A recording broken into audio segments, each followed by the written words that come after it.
Hi, I'm LeRock, author of the book Fit Anyway, the 9 directives to win at weight loss and change your life forever.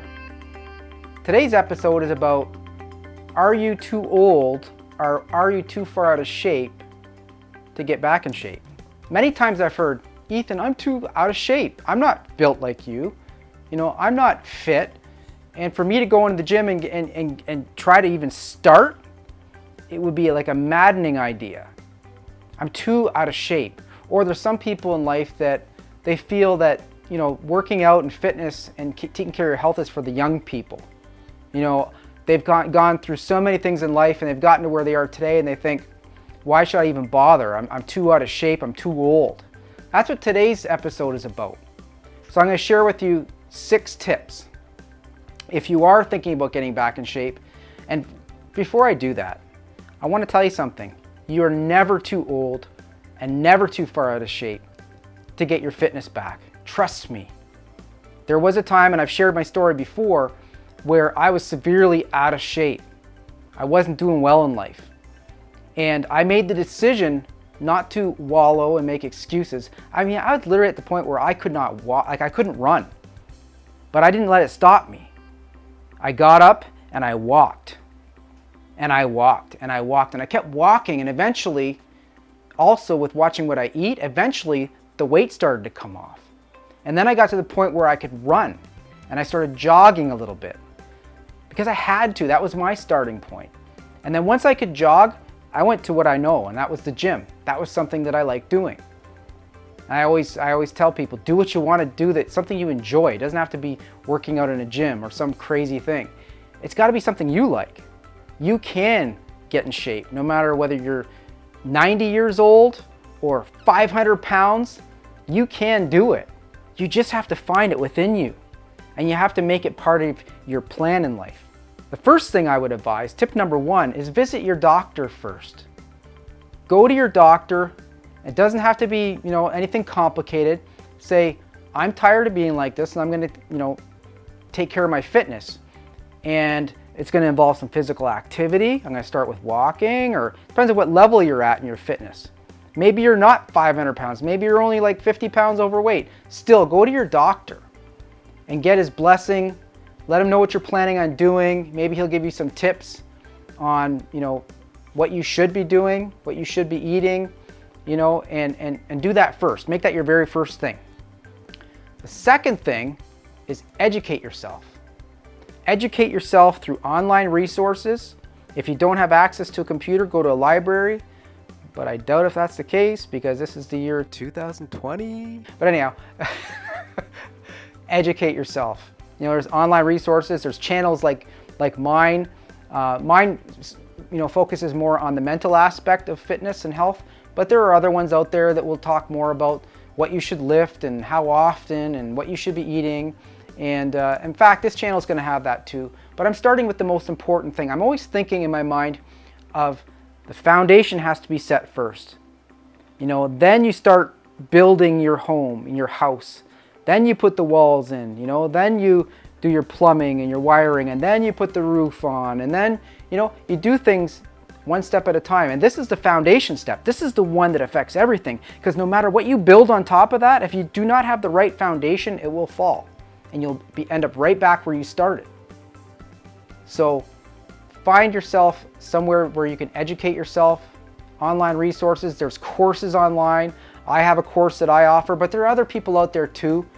And I'd be just as happy if you go to these other sites that are out there and just allow yourself a little bit of time to educate yourself. Now that you've got the education, you have a plan written out of what you're going to do, whatever that might be. Whenever you're going to start a physical activity, whether you're out of shape or whether you're older, the first thing you should do is warm up. That means bringing up your temperature and your heart rate for at least 3 to 5 minutes through whether it be a light bicycling or doing some calisthenics, some jumping jacks, or something that gets your blood pumping so you're not going in cold. Because I'm telling you, when you get older or when you're out of shape, the last thing you want is an injury. And injuries come from being cold, from being too cold before you start working out.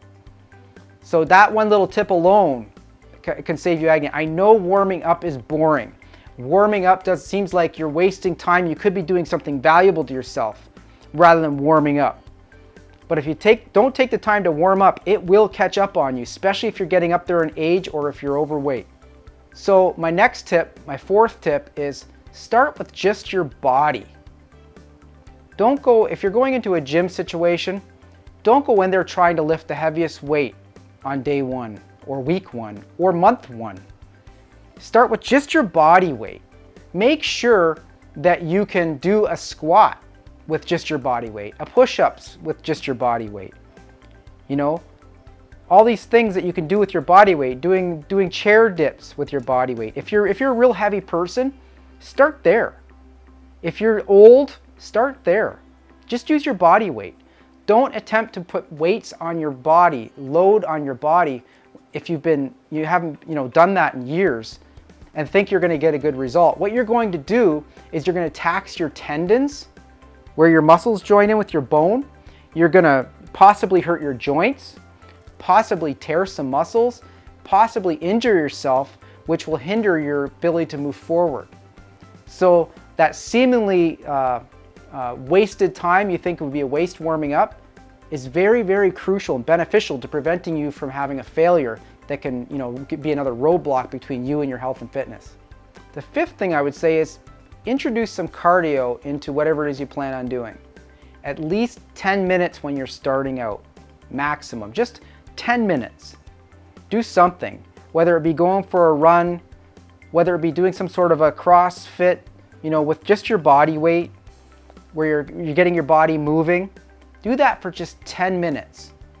And that way, you're getting your heart rate up, because your heart is key in everything, right? It's what pumps the blood through your body. It's what gets the blood to your muscles and to your brain. So doing some cardio is beneficial to everyone. I do very little cardio in life. I'm gonna be honest with you. I mainly lift weights, but the way I lift the weights I lift, I don't run on a treadmill and I don't do ellipticals and all that stuff.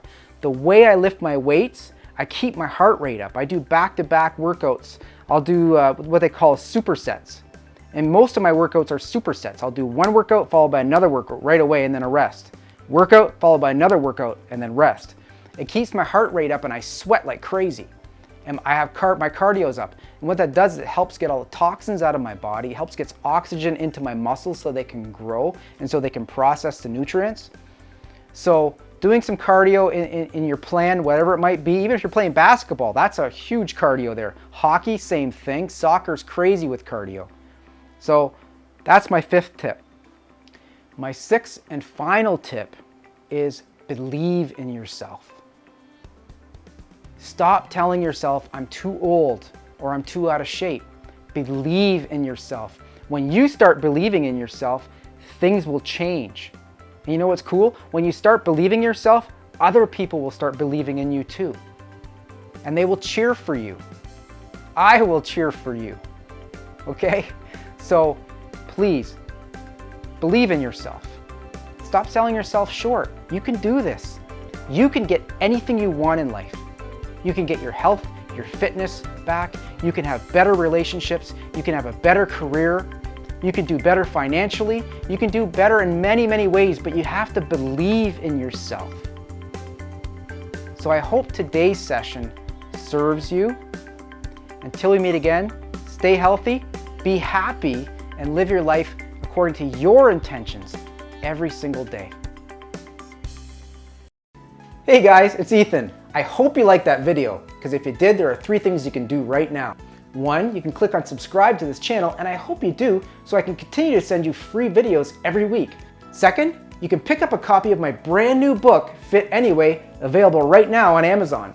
3rd, you can go to my website, sign up to my newsletter, where I offer free video series, free content that's not available here on YouTube, and also you'll get notifications of any other changes that are happening in my life.